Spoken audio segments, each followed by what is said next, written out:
विराट का नारा world cup हमारा। नमस्कार, आप देख रहे हैं हमारी ये खास पेशकश और मैं हूं राजीव मिश्रा। वर्ल्ड कप की उल्टी गिनती शुरू हो चुकी है और हर किसी की निगाहें इस समय विराट कोहली और उनकी टीम पर लगी हैं, क्योंकि आईपीएल में विराट कोहली एक बार फिर चूक गए टाइटल जीतने से। और उसके बाद हर किसी के जहन में अब बड़ा सवाल यह है कि बतौर कप्तान अपना आखिरी टूर्नामेंट खेल रहे विराट कोहली क्या वर्ल्ड कप जीत पाएंगे। प्रेस कॉन्फ्रेंस की है विराट कोहली ने, एक इंटरव्यू दिया है और इस इंटरव्यू में जो 7 बड़ी बातें निकल कर आई हैं उनमें सबसे बड़ी बात यह है कि वेस्टइंडीज को वो सबसे बड़ा दावेदार मान रहे हैं। इसके अलावा पाकिस्तान के साथ जो होने वाला मैच है 24 अक्टूबर को, उसको वो बहुत हल्का मैच मान रहे हैं, यानी कि वो बराबरी का मुकाबला नहीं मान रहे हैं। साथ ही महेंद्र सिंह धोनी को टीम के साथ जो जोड़ा गया है उसके बारे में भी विराट कोहली ने काफी डिटेल में बातचीत की। और सबसे इंपॉर्टेंट फैक्टर आर अश्विन और भुवनेश्वर कुमार के बारे में उनका जो कहना था वो हर किसी को हैरान कर गया। अब क्या कुछ अश्विन और भुवनेश्वर कुमार के बारे में विराट ने कहा, इस पर आगे बातचीत करेंगे। क्रिकेट एक्सपर्ट्स का एक बड़ा पैनल हमारे साथ होगा। सबा करीम हमारे साथ होंगे, अयाज हमारे साथ होंगे और रितेंद्र सिंह सोढ़ी हमारे साथ होंगे। इनसे हम चर्चा शुरू करें उससे पहले एक रिपोर्ट आपको दिखाते हैं और इस रिपोर्ट को देखकर आपको अंदाजा लग जाएगा कि जो कुछ विराट कोहली ने प्रेस कॉन्फ्रेंस में कहा उसके क्या कुछ मायने निकलते हैं। क्योंकि अक्सर जो बातें प्रेस कॉन्फ्रेंस में कही जाती हैं यानी कथनी और करनी में बहुत फर्क नजर आता है। इससे पहले अगर आप देखें 3 नॉकआउट मैचेस आईसीसी के हार चुके हैं विराट कोहली, और ऐसे में अगर वो 2014 की दुहाई दे रहे हैं, 2016 की दुहाई दे रहे हैं, तो आप अंदाजा लगा सकते हैं कि क्या ये पहले से बचने की कोशिश कर रहे हैं विराट कोहली। इन सभी मुद्दों पर आगे डिटेल में बातचीत करेंगे, लेकिन उससे पहले देखिए हमारी ये खास रिपोर्ट। अब सीधे अपने क्रिकेट एक्सपर्ट्स के पास चलते हैं। सबा करीम और रितेंद्र सिंह सोढ़ी हमारे साथ जुड़ चुके हैं। सबा, क्या मायने निकाले जाएं इसके? 2014 की दुहाई दे रहे हैं कि वो फाइनल पहुंचे, 2016 में सेमीफाइनल में वो हार गए, यानी कि नॉकआउट तक तो पहुंच रहे हैं लेकिन हार जा रहे हैं। और ऐसे में तमाम जो फैंस है वो तो यही चाहते हैं कि टूर्नामेंट जीते विराट कोहली। 14 में क्या हुआ, 16 में क्या हुआ, इससे क्या फर्क पड़ता है? राजीव, यहाँ पर 2014-2016 में 2 सुनहरा मौका था भारत के पास विश्व कप जीतने का। 2014 मुझे याद है फाइनल मुकाबला था श्रीलंका के विरुद्ध। उस समय मैं एक चयनकर्ता के रूप में था, वहाँ पर बहुत ही अच्छा मौका था जो हम लोगों ने गंवा दिया। 2016 में भी सेमीफाइनल में हम वेस्ट इंडीज से हारे थे। अब ये पहला मौका है जहाँ पर विराट कोहली कप्तान के रूप में इस बार टीम का नेतृत्व कर रहे हैं। मुझे लगता है कि उन सभी बातों को याद करना तो जरूरी है, पर बहुत कुछ सीखने को है कि आपने क्या गलतियां की थी 2014-2016 में नॉकआउट के एनकाउंटर्स में। वहाँ से अगर हम कुछ सीख लेंगे तभी मुझे लगता है कि ये विश्व कप हम अपने नाम कर सकते हैं। बहुत ही बढ़िया मौका है विराट कोहली के लिए। बहुत जरूरी है कि आगे बढ़ के देखा जाए कि वो गेम बहुत कुछ चेंज कर गया है 4-5 सालों में राजीव। तो बहुत जरूरी है कि भारत का प्रयास यही होना चाहिए कि वो ऑपोजिशन से आगे रहें, तभी हम ये मुकाबला जीत पाएंगे या फिर हम ये विश्व कप जीत पाएंगे।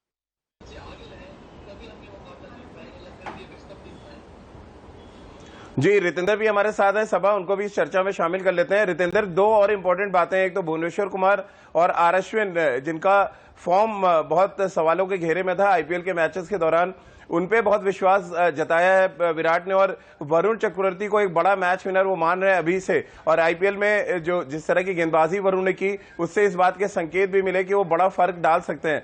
कैसे आप देखते हैं विराट कोहली की ये प्रेस कॉन्फ्रेंस, और अगर हम पहले की कुछ प्रेस कॉन्फ्रेंस याद करें, यानी 2019 वर्ल्ड कप से पहले की याद कर लें या 2017 चैंपियंस ट्रॉफी याद कर लें, कैसे आप देख रहे हैं बतौर कप्तान? और क्योंकि ये आखिरी उनका टूर्नामेंट है बतौर कप्तान, किस तरह से आप उनके इस प्रेस कॉन्फ्रेंस को एनालाइज करेंगे?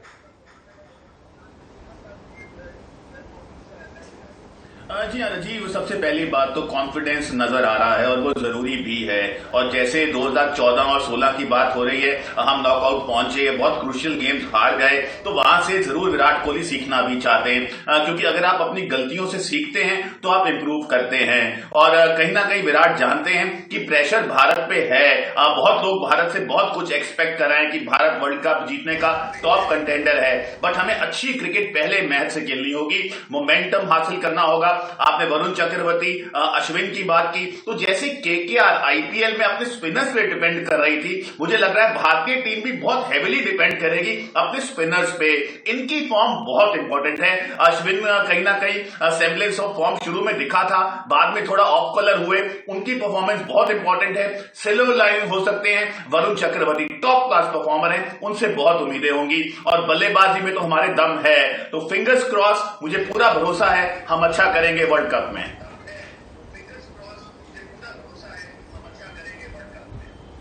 तो चलिए विराट कोहली की प्रेस कॉन्फ्रेंस में उनकी खुद की बल्लेबाजी के बारे में उन्होंने क्या कहा, क्योंकि एक लंबा अरसा हो गया, साल 2019 से वो शतक नहीं लगा पाए अंतर्राष्ट्रीय क्रिकेट में और आईपीएल के मैचेस के दौरान बहुत ही खराब उनका फॉर्म नजर आया था। इक्का दुक्का उन्होंने अच्छी इनिंग्स खेली, लेकिन ओवरऑल अगर आप देखें तो उनके फॉर्म में बड़ी गिरावट देखने को मिली और ऐसे में क्या वो पारी की शुरुआत करेंगे वर्ल्ड कप में, ये बड़ा सवाल है। और साथ ही यंगस्टर्स के बारे में यानी ईशान किशन और सूर्य कुमार यादव के बारे में क्या कुछ उन्होंने कहा, आइए वो सुन। सबा भाई, ऐसा लग रहा है कि अनुभवी खिलाड़ियों पर से थोड़ा भरोसा हिल गया है आईपीएल के मैचेस के बाद से। रोहित शर्मा का नाम नहीं ले रहे हैं, मोहम्मद शमी का नाम नहीं लिया उन्होंने, यंगस्टर्स की बात कर रहे हैं यानी ईशान किशन की बात करी उन्होंने, वरुण चक्रवर्ती की बात की, सूर्य कुमार यादव की बात की। क्या आने वाले समय के लिए भी हम संकेत माने कि युवाओं को ज्यादा चांस मिलेगा और इसके शुरुआत वर्ल्ड कप से हो जाएगी? राजीव, यहाँ पर जिस प्रकार के सवाल उठाए गए हैं उसी का जवाब दिया है विराट कोहली ने। अच्छी बात यह है कि उन्होंने अपने अनुभवी खिलाड़ियों को भी बैक किया है। जिस तरह से उन्होंने भुवनेश्वर कुमार के बारे में बात की, जिस तरह से उन्होंने आर अश्विन के बारे में बात की, और कई सवाल उठ रहे थे कि राहुल चहर को क्यों लिया गया है, वहां पर उन्होंने एक्सप्लेन कर दिया कि पिछले 2 साल से उन्होंने अच्छी गेंदबाजी की है। तो मुझे लगता है एक प्रेस कॉन्फ्रेंस में कप्तान का ये कार्य होता है, ये रिस्पॉन्सिबिलिटी होती है कि जो भी खिलाड़ी चुने गए हैं उनको बैक किया जाए। तो विराट कोहली ने यहाँ पर यही किया है। अंत में निर्भर ये करता है कि भारत किन 11 खिलाड़ियों के साथ मैदान में उतरता है। हमारी बल्लेबाजी बहुत ज्यादा तगड़ी है। एक जो परेशानी नजर आ रही है वो हार्दिक पांड्या को लेकर है कि क्या वो एक प्योर बैट्समैन के रूप में खेलेंगे, क्या वो एक बल्लेबाज, एक ऑलराउंडर के रूप में खेलेंगे। मुझे लगता है कि वो एक पोजीशन के ऊपर में ही आगे चलकर जरूर चर्चा हो रही होगी भारतीय टीम में इस समय।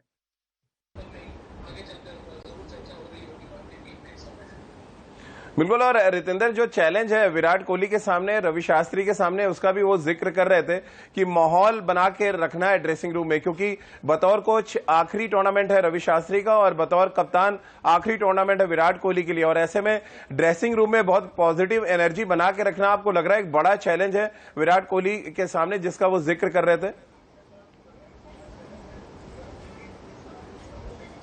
जी हाँ राजीव, बिल्कुल ये बड़ा टूर्नामेंट है, वर्ल्ड कप है, मेगा इवेंट है और प्रेशर आ सकता है प्लेयर्स पे। तो जो वो माहौल बनाने की बात कर रहे हैं, I think that is the key, क्योंकि आपको कहीं ना कहीं स्विच ऑन तो रहना है, बहुत मेहनत करनी है, फोकस रहना है, लेकिन ज्यादा भी प्रेशर अपने आप पे नहीं लेना है, रिलैक्स भी रहना है। तो विराट कोहली, रवि शास्त्री बहुत सक्षम खिलाड़ी हैं, बहुत सक्षम कोच है रवि शास्त्री, तो वो जरूर माहौल बना के रखेंगे, टीम को थोड़ा ईज आउट रखेंगे। वो जानते हैं इक्वेशन बहुत बड़ी है, लेकिन अगर आपकी नर्व्स कुछ ज्यादा काम कर जाए तो आप प्रेशर में आ सकते हैं। तो जी हाँ, आई एम श्योर इस सब पे आप बातचीत हो रही होगी, समय थोड़ा है तो वर्ल्ड कप का पहले मैच की बातचीत शुरू हो गई होगी, पहली 11 क्या खेलनी है उसमें बात हो रही होगी। तो जो अब सिलेक्टर ने टीम चुनी है, जो स्क्वाड चुना है, हम पे उस पर भरोसा दिखाना है हमने, और I am sure they will come up with flying colours.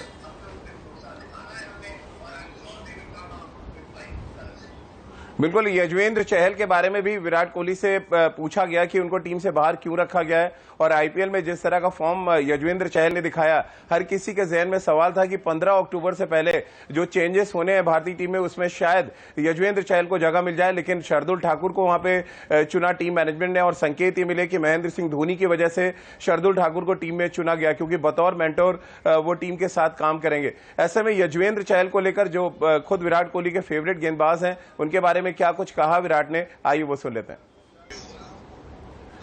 तो यजुवेंद्र चहल पर आपने सफाई सुनी, विराट क्या कुछ सफाई यहां पर दे रहे थे, और साथ में सभा इस बात के संकेत भी उन्होंने दे दिए कि चहल का टीम में ना होना थोड़ा सा खलेगा उनको। और राहुल चहर के बारे में जो कुछ उन्होंने कहा कि इंग्लैंड के खिलाफ सीरीज में जिस स्पीड के साथ वो गेंदबाजी कर रहे थे और हवा में थोड़ी तेज डालते हैं, जिसका फायदा यूएई में मिलेगा, लेकिन है तो इसका उल्टा देखा हमने। मुंबई इंडियंस तक राहुल चहर को ड्रॉप कर चुकी है, उन्होंने प्लेइंग 11 में उनको खिलाया नहीं आखिर के 3-4 मैचेस में।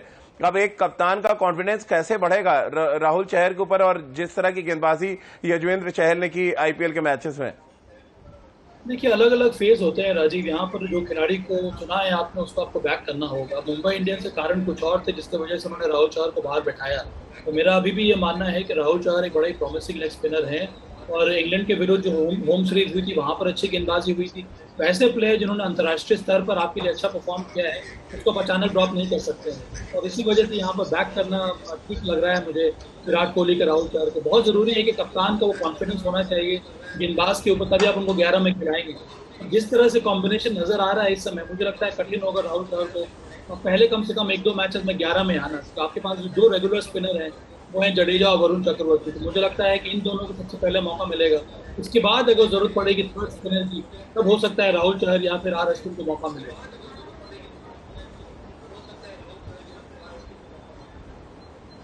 रितेंद्र, महेंद्र सिंह धोनी बतौर मेंटोर टीम के साथ जुड़ रहे हैं। विराट कोहली ने उनसे बातचीत भी की, इस बात का जिक्र उन्होंने किया प्रेस कॉन्फ्रेंस में और ये भी बताया कि महेंद्र सिंह धोनी अपने इस नए असाइनमेंट को लेकर बहुत खुश है।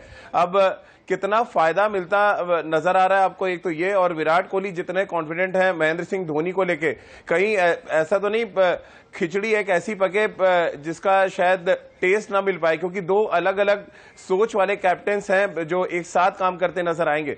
ये मुश्किल चुनौती लग रही है आपके लिए, विराट कोहली के लिए? विराट जिस तरह कह रहे हैं कि वो मेंटोर तब से हैं जब से उन्होंने क्रिकेट खेलना शुरू किया, उसका फायदा मिलेगा भारतीय टीम को? राजीव, मुझे लगता है बहुत फायदा मिलेगा, क्योंकि महेंद्र सिंह धोनी जब आते हैं एक अलग जोश टीम में आता है। और एक बड़ी पुरानी बात, न्यूजीलैंड में टेस्ट मैच था तो एमएस धोनी ने बैटिंग करने अंदर जाना था, भारत जीत से लगभग 6-7 रन दूर था, तो बहुत घने बादल आ गए, ऐसा लग रहा था बारिश आके खल्लड़ डालेगी और भारत मैच नहीं जीत पाएगा। तो जब धोनी उठ के अंदर जा रहे थे, बाय द टाइम वो पॉपिंग क्रीज तक पहुंचे, उन्होंने लेग गार्ड लिया, सूरज ऊपर आ रहा था, सूरज की किरणें ग्राउंड को घेर रही थी, तो ये लकी चार्म एमएस धोनी अपने साथ लेके आते हैं। तो फिंगर्स क्रॉस, मुझे लगता है उनके आने से एक लकी चार्म हमारे साथ रहेगा। और धोनी का experience, I think that is priceless. और विराट कोहली, एमएस धोनी, रवि शास्त्री जो स्ट्रैटेजी बनाएंगे वो हमारे लिए कोहिनूर साबित हो सकता है। तो जी हां, महेंद्र सिंह धोनी का जाना एक बहुत अच्छी बात है भारतीय टीम के लिए।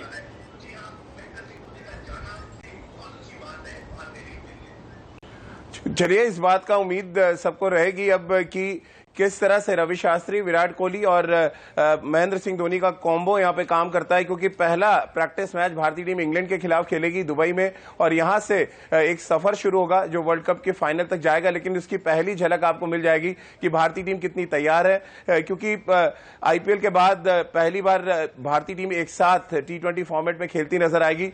जर्सी जरूर बदली है भारतीय टीम की, लेकिन अब ये देखना बहुत दिलचस्प होगा कि जर्सी बदलने के साथ साथ भारतीय टीम का तेवर और कलेवर किस तरह से बदलता है। बहुत बहुत शुक्रिया सभा भाई आपका और रितेंद्र आपका हमारे साथ जुड़ने के लिए। तो हमारी इस खास पेशकश में फिलहाल इतना ही।